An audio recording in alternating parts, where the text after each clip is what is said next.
It's really easy to become a zombie-preneur. Who are Yes, they? it's the entrepreneur who Me, Camille Diaz, who brings zombie-preneurs back to life. In this episode, we do exactly that. We help you stop being a zombie-preneur that's just moving through the motion and actually build wealth in a way that is sustainable and enjoyable. and if you don't choose what you're doing with your time, something else will choose for you. She's a wealth strategist, optimization coach, connector, podcaster, author, and speaker who loves to empower people with knowledge and resources. If you have a credit card, you can borrow money for a whole lot of things. To go to school, to buy a house, to start a business, to buy a TV. You cannot borrow money for retirement. Her desire is to see others succeed in business and life and to help inspire entrepreneurs design a path toward happiness, harmony, and financial security. Always leave yourself a little something that you can use as a reward, that you can buy something you want just because you want it. Camille, welcome to Authority in the Wild. Thank you so much. I'm so excited to be here. Me too, because you bring zombie-preneurs back to life. Who are they Yes. and why they are out there not living? It's really easy to become a zombie-preneur. It's the entrepreneur who is working super hard and they're very busy every day, but they're kind of always teetering on the edge of complete burnout. They just feel like they have to work more and more and more in order to achieve their goal. I figured out that that's not really what we have to do, but it's how we all get trained, right? Like you got taught that lesson, but I definitely did. Like, hey, if you want to be successful, work hard. And if it's not going the way you want, maybe you should work harder. And that just kind of leads us into this spiral of continuously working harder. And every time we don't get the success we're expecting, we just think, well, it must be me. I must be doing something wrong. It must be my fault because I worked hard and I still didn't get it. So I guess I didn't work hard enough. So I have to work even harder. And then we just get in this downward spiral where we're just as zombiepreneurs going through the motions, doing the work all the time, but not really seeing the results and not really having the joy from all of our efforts. Unfortunately, I can relate. I've been there. I was a zombie-preneur and learned it the hard way. And I truly hope that those watching or listening, they won't learn on their own skin because it's not a nice place to be. Yeah, it's really hard. It is. It truly is because you end up in that position without sometimes even realize it, that you go through the motion without being able to do much. You think you're busy, but in the same time you don't achieve much. And it's a nice place to be. And how do those that are closing that path or are already on it can identify this in order to avoid it? Yeah, yeah. So I have kind of a little, I call it a productivity PSA. So I don't know if you have it where you are, but we used to have these public service announcements. And it was really funny because like back when I was a kid, the public service announcement would be, it's 10 p.m. Do you know where your kids are? Like apparently our parents forgot they had children. So I kind of changed the public service announcement to 3 things that people can do in order to get out of this zombiepreneur state and really start to be more effective with their time. So if it's okay, I'll just share that. Please get into it because I'm super curious how, I guess the old school public service announcement were funny sometimes, like you mentioned, like parents forgetting when their kids are and so on. But applying something actually useful to the real world scenario for entrepreneurs, I think will be super useful. So please get into it. Yeah. So the P is priorities. So it's really figuring out what your top priorities are, whether that's what you want to achieve, where you want to spend your time, all of that kind of thing. And I know that priorities sounds easy. Most people are like, yeah, priorities. Yeah, I know it's important. But when it's time to choose between two activities, are we actually living into the priority that we set? So I'll give you an example because I've tested this one multiple times, like for science. Okay. So let's say I have something important the next morning. For me, it's morning right now when we're recording this. So I wanted to be rested, be ready, have my computers fired up, have something decent that I'm wearing, all of that kind of stuff. Right? I want to be ready for that morning activity. So if I want that and that's my priority, at night, I should pick out my clothes or go to bed on time, all of that kind of thing. So be ready for the morning. However, So many times we say, "Oh, well, I deserve a little break, so I'm gonna watch my favorite show, or I'm gonna read this book," or whatever it is, and then it ends on a cliffhanger, and then you say, "Oh, just one more episode," and then, "Oh, one more episode," and then you've watched 6 different episodes, and it's 3 something in the morning, and we're doing advanced calculus to figure out, well, if I go to sleep in the next 5 minutes, and then I set my alarm for this many minutes later, and I don't take a shower, and we're trying to figure out, then I'll get 3 hours and 27 minutes of sleep. And it's like, no, that you did not actually do the priority. The priority was be ready for the appointment.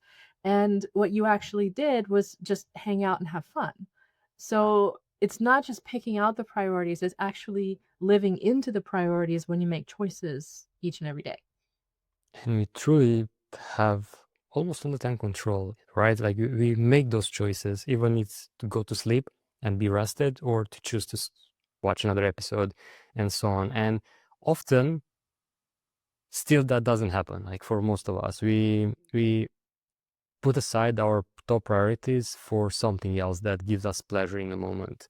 And I think that's kind of separate the successful entrepreneurs from those that don't succeed and go back to the full-time job, which sometimes is good as well. But they have different ways of dealing with those priorities and setting them in a way that they manage to achieve them. How do you do it in order to make sure your top priorities stay on top and don't go down? Exactly. So that's the S. The S in PSA is to schedule them.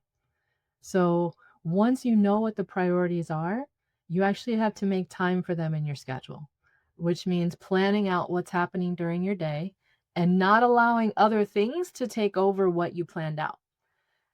So easily, we just let whatever happens get in.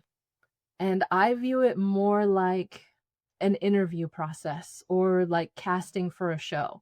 So you are the director of your own show and you decide who gets on stage. You decide who makes it into your movie and who gets cut. So many times we just allow everybody to run up on stage and get their 15 minutes. And the next thing you know, all of our priorities got pushed to the side because everyone else took over. And if you don't choose what you're doing with your time, something else will choose for you. Things will happen and garbage will get in there.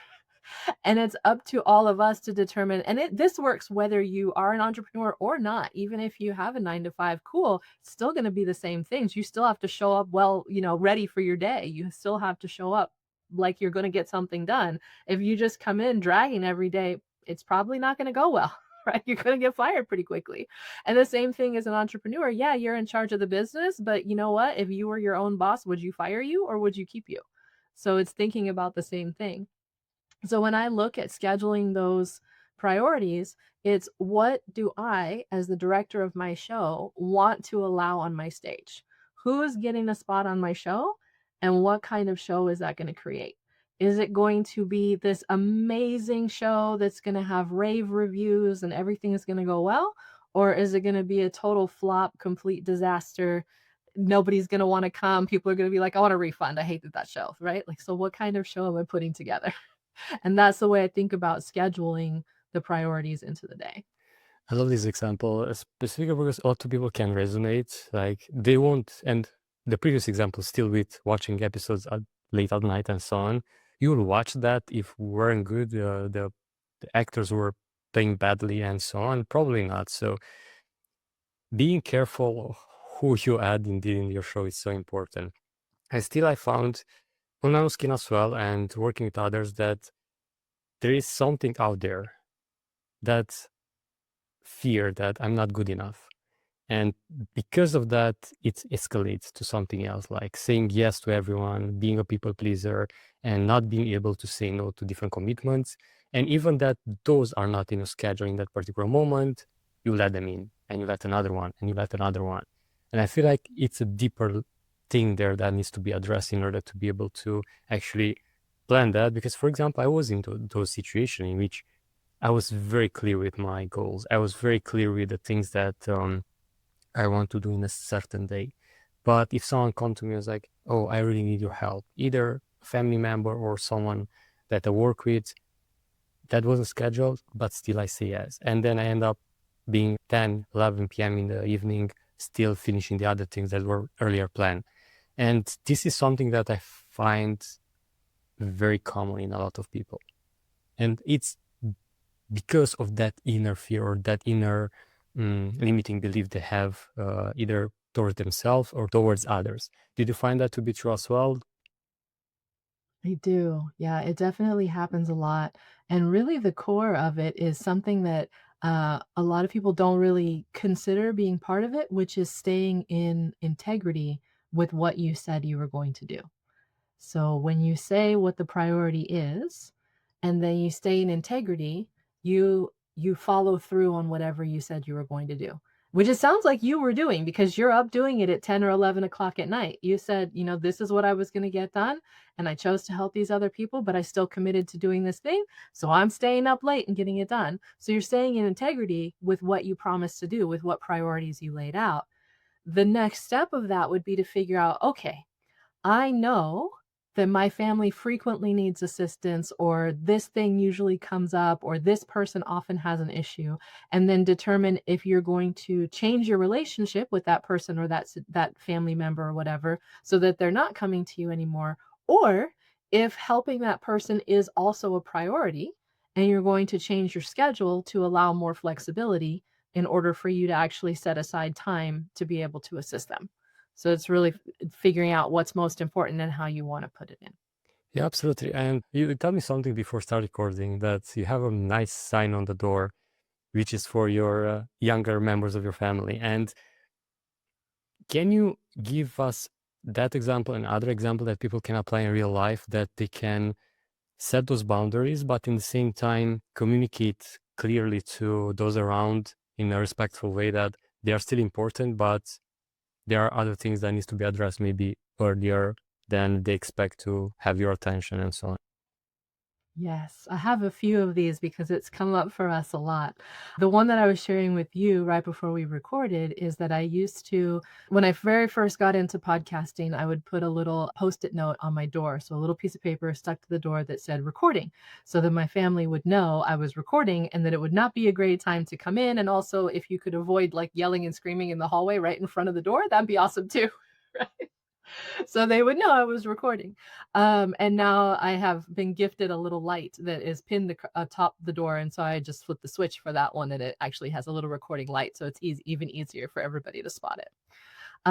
Times that I have noticed in myself that I have needed to shift where my priorities are and shift where my schedule is in order to do, really follow through with integrity on what's important in my life is the times that I spend at work and not at work, and teaching the rest of my family when is my work time and when is not my work time, and then sticking to it for my side.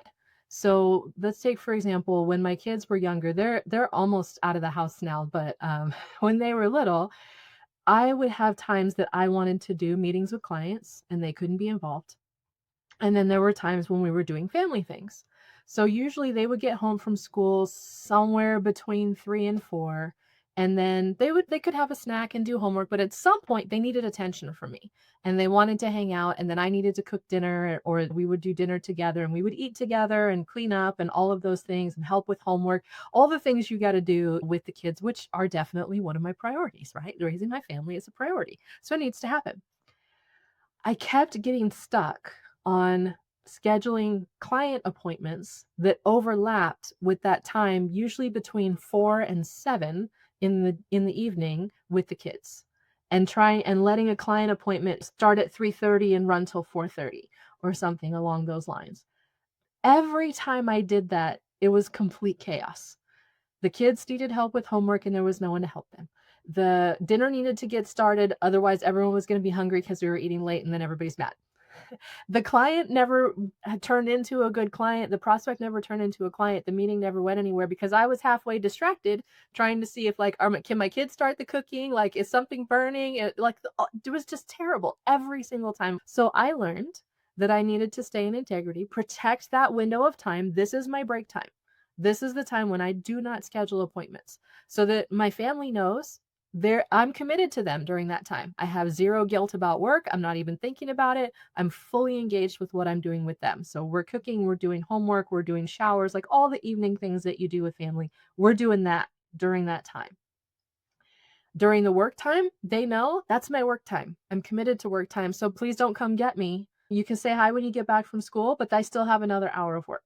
So we had to learn that that's where the boundary is, right? I'm going to see you when you get home. I'm going to work for one more hour while you do your homework, and then I'm going to come help you and hang out with you and be fully present.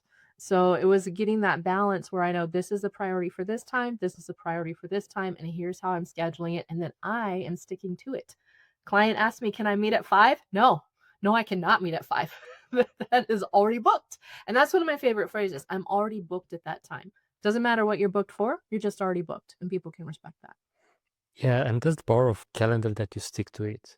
Because it has power if you know that between that time doesn't have to be a meeting with a big CEO or anything, but meeting with your family or meeting with a friend or your spouse. It's so important to be there. Even that some people say, oh, why should I put in my calendar time for something personal? Because it's your day and you need to know that it's time for you to take rest maybe or spend time with your family and so on. And scheduling has that power. And for example, a trick that I use when I don't know exactly a specific thing that I need to do in that amount of time, I just use time blocks, like 2 hours time blocks for specific marketing work or for operations or for whatever. If it's not something super specific that I already know in advance, to know that that time cannot be blocked by either a family member or client and so on. And yeah, people, if you're listening, use the calendars because they're so powerful. And once you know that, once you know your priorities and you have them in your calendar and you stick to them, because this is important. If you put them in your calendar and you don't do anything about it, you just let anyone like overcome and overpass that meeting or whatever you have to do, then doesn't work. And A, what does it stand for? Yeah. So the A is accountability. When we say accountability, so many people are like, oh, yeah, I want to do it. Yeah, yeah, I definitely want to be part of the group. And then the first week they're in, and then the second week, like half the people are gone. And then by the third week, nobody wants to show up anymore. Happens all the Classic, time. yeah. Yeah. And it's because we get really freaked out about accountability because now we know someone's actually watching. Someone's actually checking if we did the thing. But accountability doesn't have to be super hard. It doesn't have to be super complicated. It doesn't have to be stressful because there doesn't need to be judgment attached to the accountability. And I think that's where we get worried is that we're worried someone else that we're being accountable to is going to judge us. And really, all we have to do is tell them, if you tell them one time what it is you plan to do, like, hey, I'm going to do this project, just tell somebody one time, you're already more than half likely to get it done. 50%, raise your likeliness of finishing it by 50% or more. If you meet every week and all you do is check in, hey, I was going to do this. Did you do it? Yes or no? Just yes or no. No explanation, no why, no nothing, just yes or no. And then what are you doing next week? You can get over 90% likely to achieve whatever it is that you set out you were going to do. That's all you have to do. You don't have to punish people. You don't have to berate people. You don't have to explain what went wrong and, well, this happened and such broke. And then, no, nobody needs any of that. None of that. All you have to do is say what you were going to do. Did you do it? Yes or no? And here's what I'm doing going forward. And that works. I've been part of countless groups, and now we meet bi-monthly with some entrepreneurs as part of a mastermind group, and accountability is part of it. And it worked because when you say something in front of some folks, some might be friends, some might be some people that you admire and such, the likelihood of you actually putting in the work and not be the only one that doesn't do it, it's so much higher. And do you recommend, when it comes to accountability, to choose, for example, your significant other or someone close to you, or should be someone that it's outside of your family circle or outside of your close friend circle? I have made it work with friends. I think it's really hard to do with a partner. If you try to do accountability with your spouse, it can get ugly really fast That's why I asked. because there's probably a lot of other stuff tied up there. And the goal with the accountability is to take that emotional piece out of it and just take it out of it from the person you're talking to. You don't necessarily want to have a strong emotional connection with the person you're talking to, because we're not trying to complicate the accountability with something else. You're probably going to have enough feelings on your own about whether or not you did the thing, that you don't need to pile on with them trying to comfort you if you messed up or berate you. Like, you don't want any of that stuff involved. You just want it to be really clean and simple of, I said I was going to do this.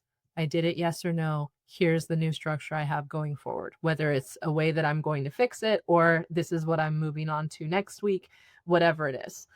So I actually recommend sort of a neutral group. It's great if you're friends. That's okay if you like the people that are in there, but I would say a neutral group that's able to be supportive and really believes that you are capable of doing the things. Um, I think that's the most important, is that the group genuinely wants the best for each other, whether it's one person or 5 people or whatever. I'm part of a mastermind group too. We meet every single week. We do exactly this, where you have to report what you said you were going to do last week, whether or not you did it, and what you're doing the next week.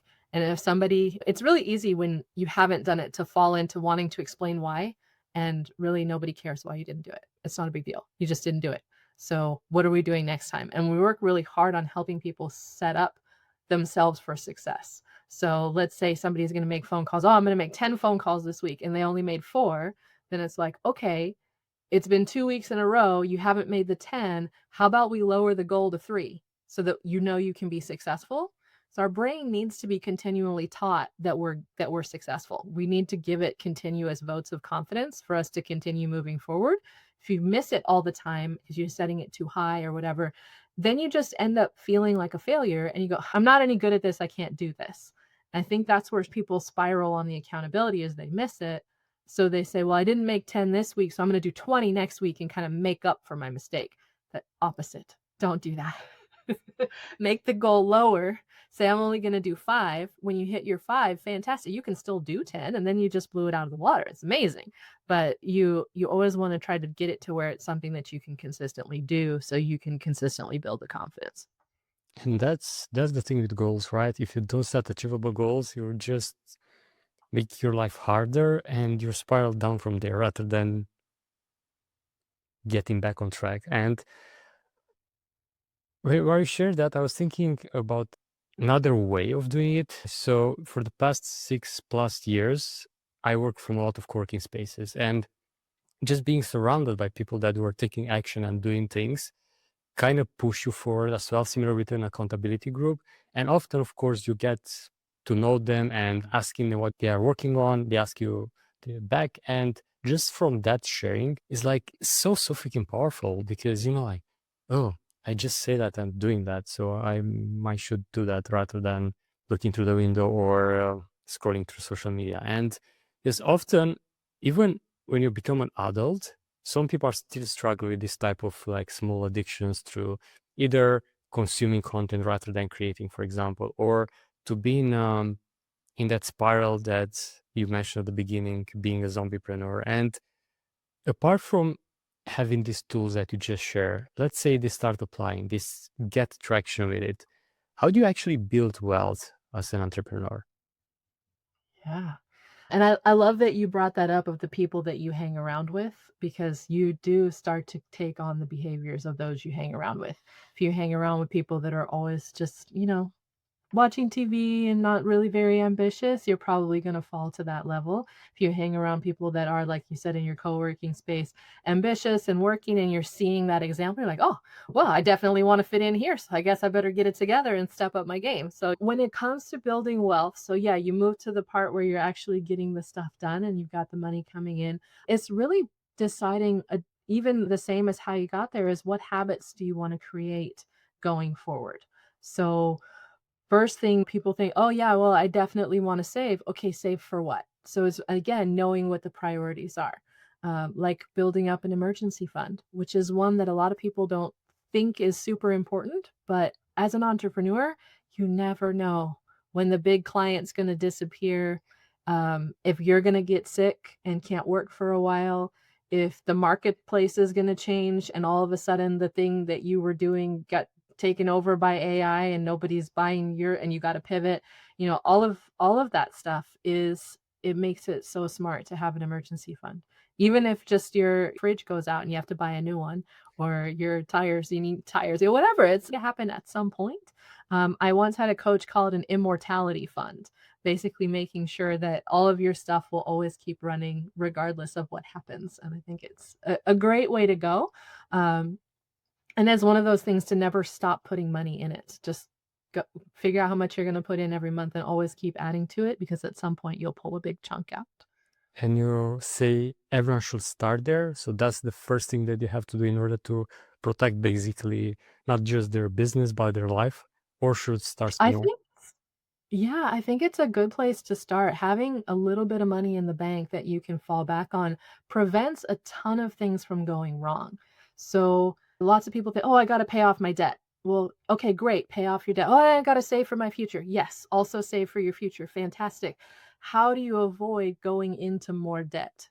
How do you avoid getting, let's say, fees on because your bank account went too low, right? So that you if you don't have money in the bank and then you accidentally overdraw, then they charge you a fee. So now you have less money.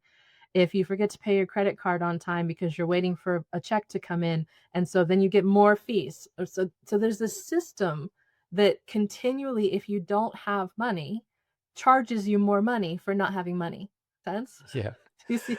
Yeah, it's kinda broken, right? Like, if you don't it have is money, you get broken. hit with more fees and higher interest rates, so you're getting charged for not having money. So that's why I say if you have an emergency fund, if you're able to keep a cushion in your account that prevents it from dropping below 0, that prevents you from having to put more debt on a credit card when a crisis comes up, that prevents you from not being able to pay your bills when you're out of work for a month or 2 because some crisis happened or a market shift or whatever. That is a huge gift for you to give yourself, that now you have this cushion of money so you don't have stress, right? Because you know the bills are paid, it's fine. You don't have stress, and you have time to figure out the best solution for something.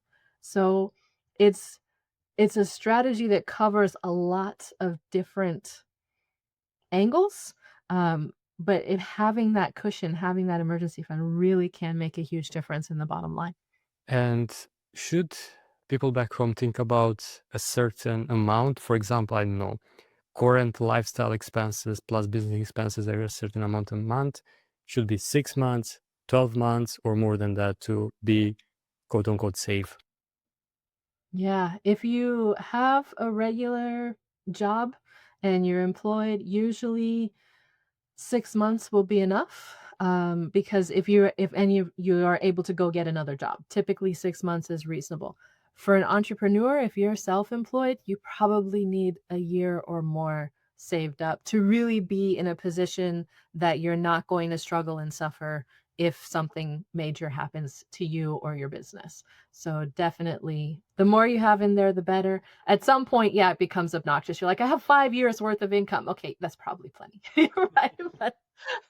But yeah, I'd say for entrepreneurs, at least a year, because you really never know what's gonna happen, and if you do pivot in your business or you decide, "My business isn't working, I'm gonna go find a job," it could take a while for you to make that shift and get things built up, or if you're shifting to a different type of business, or if you have an injury or an illness and you have to get through it, it could be a minute.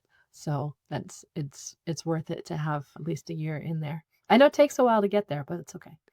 Yeah, absolutely. And I can again speak from experience that end up in that position of having like basically zero in my bank account 2 times in my entrepreneurial journey of 15 years. And that was terrible. Like, in order, I had to borrow money for the first time in my life, and first time it happened. And I'm like, I don't want to do that. Like, I don't want to reach out to people to ask for money because it not only like paint a bad picture, which I was paying too much attention back then too, but in the same time, I'm like, what I'm doing here, right? So, plus, one thing that often people don't consider is the decision making factor of it. Like, if you have a safety net, it's so much easier to make decisions. Is you don't worry about the next invoice you have to pay or the next uh, bill on the groceries trip or whatever you have to do, and the decisions come from a place of you can think about it. You can, if it's an important decision, you don't have to make it in a moment because if you don't say yes to that particular client or next paycheck, you'll run out of money. And if you're in that position, you might say yes to the wrong people, and that spirals, and you end up in a position that you don't want to be. And you ask yourself, oh shit, why I become an entrepreneur? But if you have the safety net that Camille shared, I think that's something that you can put into place and avoid all that nonsense. And once you do that, what would be the next step? So I love what you brought up because it goes back to the priorities again. If you don't have money and you're desperate because you need food and electricity and Wi-Fi would be really nice. So let's pay those this month. You pretty much have to take any job, you have to take any client, and it's much easier to consider compromising on things that you normally wouldn't do because you've gotten into this desperate situation where you just have to get paid for something. So I love that you pointed that out because it really does make a big difference. I've been over $40,000 in debt before when I had a business close, and it is a very painful, stressful place to be, and then figure out how to get out of that, and I was doing all kinds of jobs, nothing immoral, nothing that I'm ashamed of, but jobs that were rough and working for people that, they were okay, but probably not my ideal place that I would like to be. But I needed to pay bills, and I needed to pay off debt, so it was a really big deal. I love that you brought that up because it's super important. After that, so if you have debt, pay off the debt and save for your future. And so many people are like, "Well, I have to pay off all my debt first before I start saving." Not true. Okay. They think that, but the most powerful factor in what you're saving is time. The earlier you start saving, the longer you have for interest to compound and the more you end up with in the end. You can borrow money to go to school. You can borrow money to buy a house, to start a business, to buy a TV. If you have a credit card, you can borrow money for a whole lot of things. You cannot borrow money for retirement because that is not a good investment for the people who loan money. There's no way you're going to pay it back because you're not working. So you cannot borrow money for your future, which means you have to be saving for your future. Even if you're still trying to pay off debt, even if you're still building your emergency fund, find a little something, right? So once you've got that emergency fund to where you've got a few months of cushion, because that's costing you fees, that's costing you immediate money out of your pocket. So once you have that built, then it's like, how can I save for my future, even if I'm paying off debt? So what I do is I decide what's being saved for the future, I split it, and then I'm taking the rest and putting it towards debt and using that strategy where you take the easiest one to pay off first, the one that's costing you the most, the highest interest rate, the smallest balance, pay off that little one, and then roll that payment into the next smallest one. So you're paying off all the little ones first, so you can have bigger payments going to the bigger ones and making the minimum payment on the others. Did that make sense? Yeah, kind of. Even that, Kind of. Yeah. luckily, I'm not familiar with the situation since when I was borrowing money, I was borrowing from family. So they wait for me first time like 1 year to give them back. Second time, I was able to bounce back from zero very fast. But I heard you had a lot of situation, and funny enough, one of my first full-time jobs were in a bank, even that I had like zero preparation in that space. And I was selling mortgage, but it was a specific type of mortgage for, it was almost like a scheme borrow from Germany that it tried to apply to Romanian market and of course didn't work and so on. So anyway, but seeing how behind the scenes kind of work, I was like, if I do something in life, I'll try to avoid as much as possible to like borrow money from the bank or to use a credit card. And maybe I'm wrong regarding the credit cards because I heard a lot of mixed things regarding that. But I avoid that as much as possible. Plus, in Europe, things are a bit different. I think with the way you explained, it's super clear. And that's the ideal scenario, right? You pay off all your debts at some point. You already save for your safety net. You already have something put aside for your future. And when it's safe for people to say, like, I'm good, I can retire, I don't have to Yeah. work anymore. I'm like, I I struggled, quote unquote, as an entrepreneur for a long time. Now it's time to just enjoy things. Yes. Yeah, so that is part of the early part. I wanna add something real quick to paying off the debt and the saving and all of that kind of stuff. Always find a way to reward yourself. So I like to use percentages and figure out because sometimes, especially as an entrepreneur, your revenue is going up and down, your income's going up and down until you figure out how to really, stabilize your business and know that you're going to get the same amount every month. But a lot of times it's kind of up and down.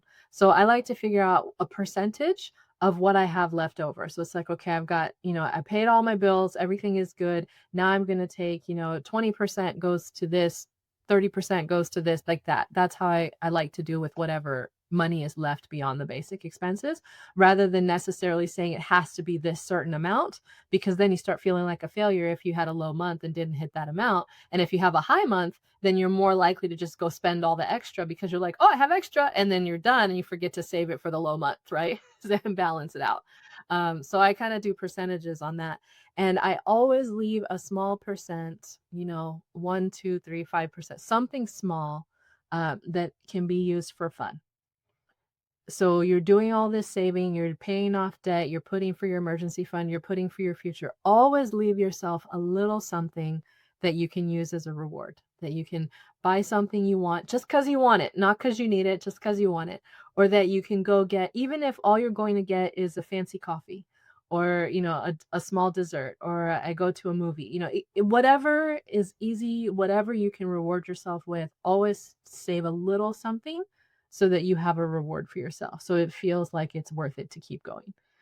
When we get into the situation where we're all focused on this is the goals and this is what I have to do and I can't have anything fun, we're more likely to break somewhere along the line and just say, screw it, I'm getting everything and just spend way too much on some kind of reward because we got frustrated and we never had joy. So always give yourself something that's a reward thing. So happy that you shared that because indeed, some people just go through entrepreneurship through jobs, and the only reward they have is like sitting in front of TV or doing something that doesn't really fulfill them or bring them joy and so on. And I even see people that they are having specific saving accounts for such things. Like for example, I'm saving for a trip that I want to make in Hawaii, or something that I was dreaming of from when I was a kid, or even for like weekly date nights with your partner, or something that truly brings you joy, rather than I'll just get from my retirement account or I'll get from my safety net account.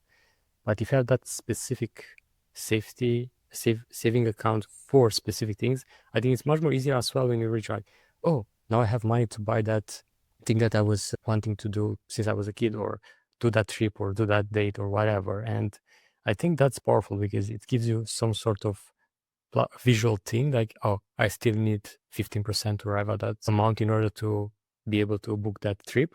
Or the simple thing of knowing that you'll go to do something, push you even better down the right path rather than the old spiraling down thing. Yes. Yes, and you're so right about just rewarding yourself with, "Oh, I get to watch TV now," or whatever. So you make it a little something special or save up for the big trip so like, "Hey, this is my busy season. When busy season ends, I'm going to Hawaii," or whatever it is you wanna do. Like, yes, I love that. You said, "How do I know when I'm good? When can I back down? When can I retire?" So this is the distribution piece, which, there's build your foundation and then do your accumulation part.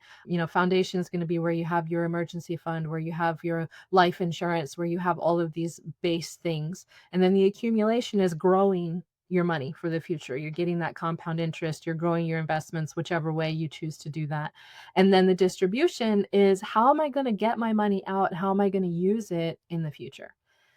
So many people don't think about distribution until distribution time. And then they're like, it's even going to work. So I love that you brought this up because the time to think about distribution is way at the beginning and go, am I going to have to pay taxes on it? Or did I grow it in a way that it's tax free when it comes to me?